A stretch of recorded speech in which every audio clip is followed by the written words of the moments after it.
Hey everyone, welcome to Car Review. This time around, we're going to talk about the new movie Sicario, Day of the Soldado. This will be a non-spoilers review, so let's get into it.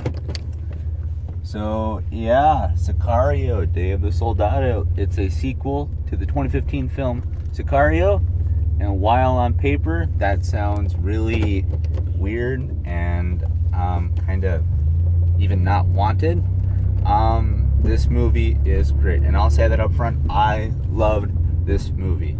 Now, for those of you that saw the first Sicario film, and whether you liked it, disliked it, whatever, I think we can kind of all agree that a sequel to that film, the idea of that, it sounds like it doesn't really work or fit anywhere, because that movie is the type of movie that doesn't really warrant a sequel or really need a sequel.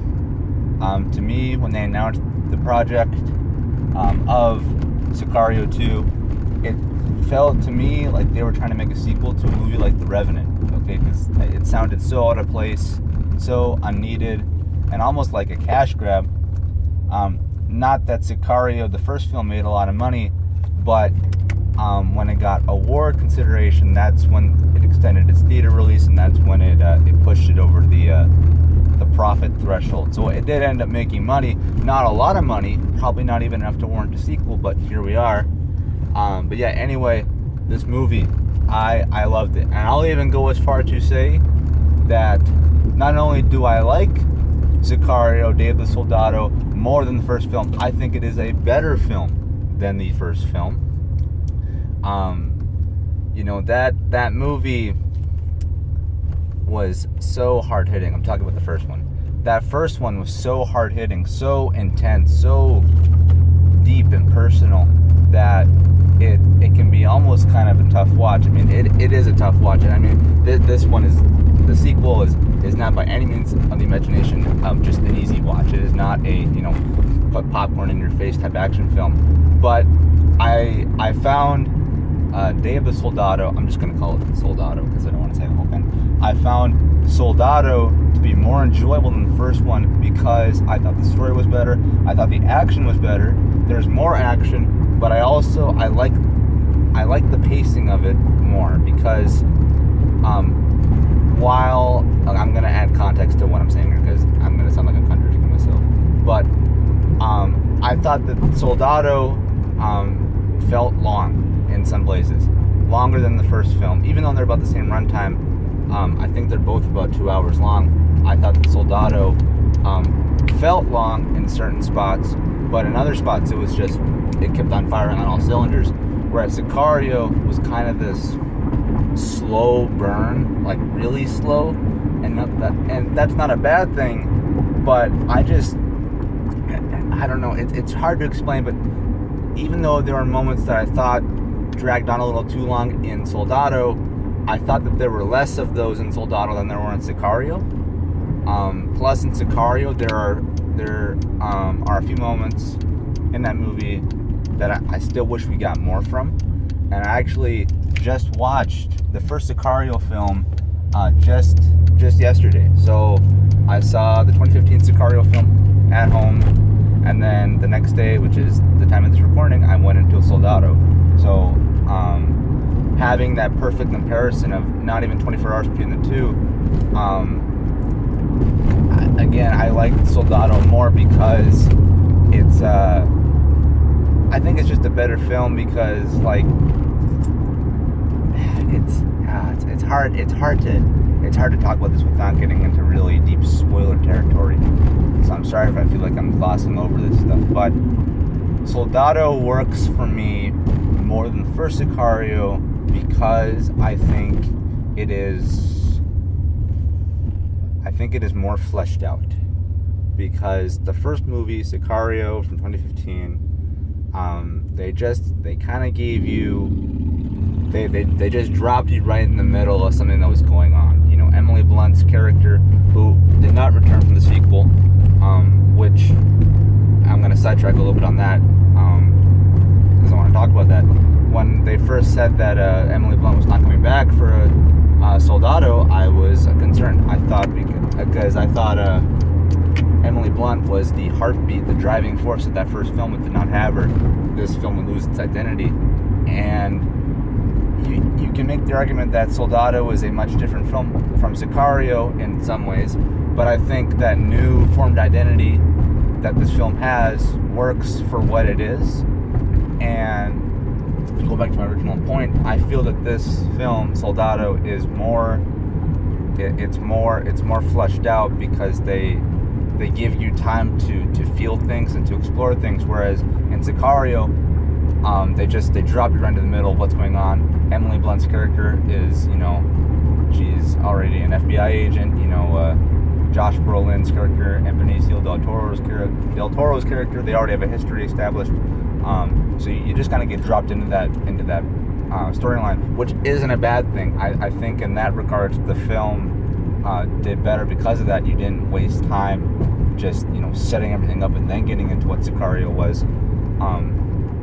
But I thought Soldado, the story it told, it needed to have those moments where it needed to be explained and fleshed out, and they did that. They utilized the time that they had, which I thought was really significant because I believe both films have either the exact same runtime of exactly 2 hours, or maybe this one, Soldado, is just a little longer by like maybe 10 minutes.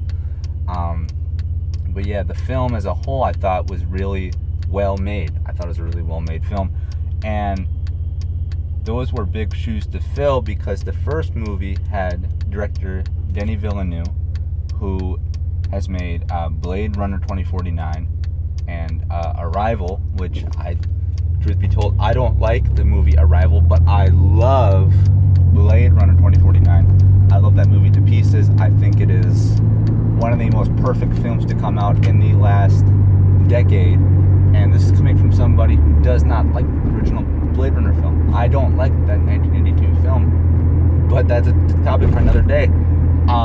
And outside of even losing the original director, you had the cinematographer from the first film not come back, who's Roger Deakins, and he and Denis Villeneuve have this great partnership together where they work on films together all the time.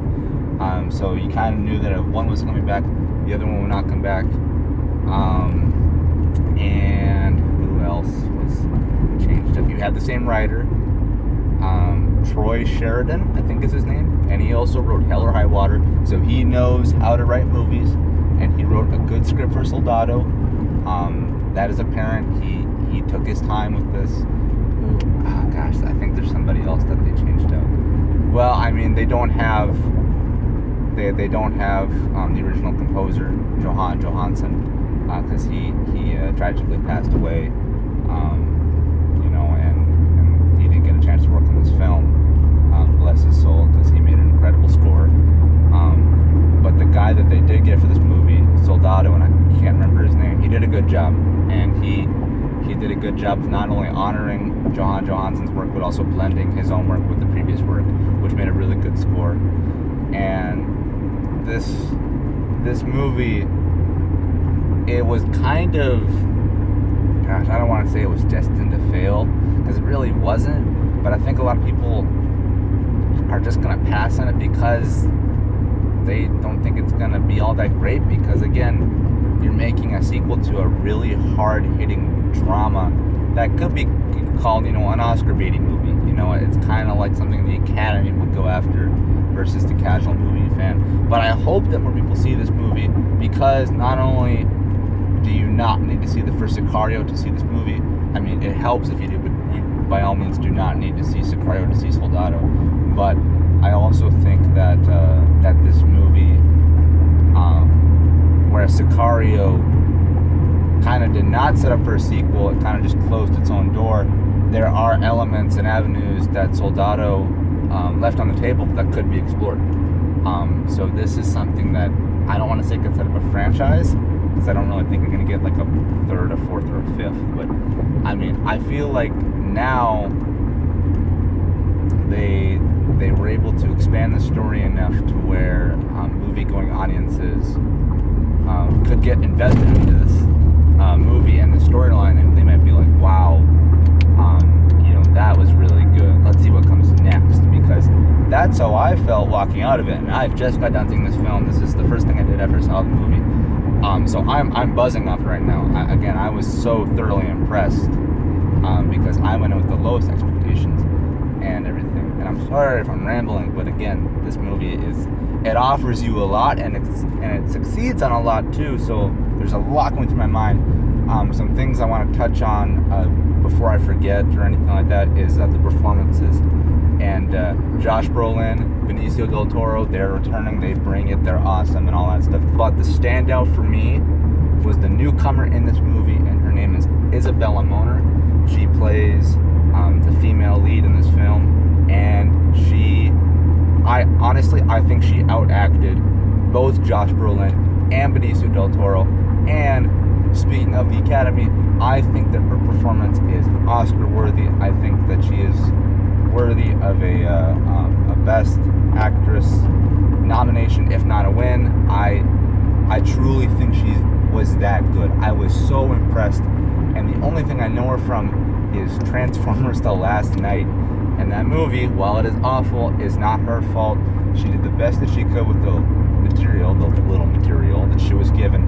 But in this movie, she excelled beyond veterans. And I don't know what other stuff she's been in, but she is young. She cannot be older than 17. Okay? She can't. She looks incredibly young. And to have that much talent at that young of an age, she will not only have a very long-going career, but a very successful one, because I think she has the potential to be a force in the film industry. She could easily sink some awards just like that. And now, while I'm praising this film, it is not without its faults. And I normally don't read reviews before I see a movie. At least not by like official outlets like THR, Variety, because those are just kind of like political reviews type thing. They say the right things. They I don't really know if they always give their best opinions when they write a review, but I do try to read like some social media reactions to people that did get it from like early access and stuff, went to the premieres, because they have to put their emotions into like a tweet, for example. And I think when they're constrained to like 140 characters, they can they just kind of get to the bread and butter, whereas these expanded reviews kind of just gloss over. Anyway, that I don't want to talk down on any publication. But the point is, I did read some reviews before this. I read some social media stuff, and it was mixed. At first, it was the first stuff I read was very poor. Then it was really great, and then as it got closer to the release date, it evened out 50-50. So I went in with low expectations, lower than what I started with. I sat down in the theater tonight, and I was just like, all right, let's see what you got, But no, this movie works for me, and it is great. But again, as I said, there are some things that they not necessarily flounder on, but I can see where that split comes from, because this movie had me locked in, hook, line, and sinker for 90%. And what stinks is that the faults that I had with it came in the third act. And I'm not going to say when they hit or what they are or anything like that, because this is not a spoiler review. But there are 2 to 3 moments that it just lost me. Everything was working so great for me, and then these 2 to 3 moments, they happened, and I literally, one of them, I was like, why? Why? But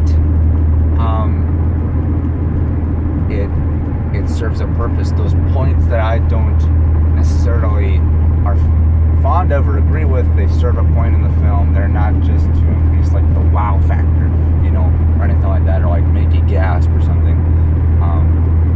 But there are a few moments. I say 2 or 3 because I think there are 2 for sure that everybody who sees this movie will get, and they will see, and they will spot. And then the third one might just be my own personal preference. But yeah, there are some moments where you might shake your head, and you might be like, what are they doing? Why are they doing this?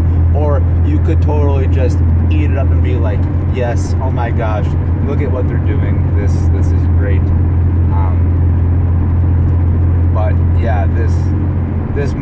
Soldado. I did not think I wanted this movie. And for a little bit, I even thought I was going to pass on it. But I am so glad that I saw this movie and I loved it. I liked it more than the original Sicario, and I want a third one. The second one, the first one did not set up a sequel. The second one, it leaves stuff to be explored, and I want that to be explored. I really do. So yeah, again, I don't mean to ramble. I hope I didn't, backpedal on some stuff and then, just spit it out again. But again, there's a lot to be absorbed in this movie, and I loved it. 90% of the way through, I ate it up. I was so totally invested in it. And there are 2 or 3 moments where I'm just like, you could have done without those. But those aside, the movie is solid. The movie is a must watch. And again, you do not need to see Sicario, the first film, to see Soldado. You can go in completely new to this movie, to this franchise, if you will. But seeing the first Sicario film will increase your not really enjoyment, but it'll increase your understanding of the story. I'll put it that way. But yeah, that is my thoughts on Sicario, Day of the Soldado. Thursday night screenings are going on. The film opens up wide this weekend, near the tail end of June. So yeah, definitely, if it's in a theater near you, go see it. It is a great time. It is a solid, well-crafted drama with good action, good performances across the board.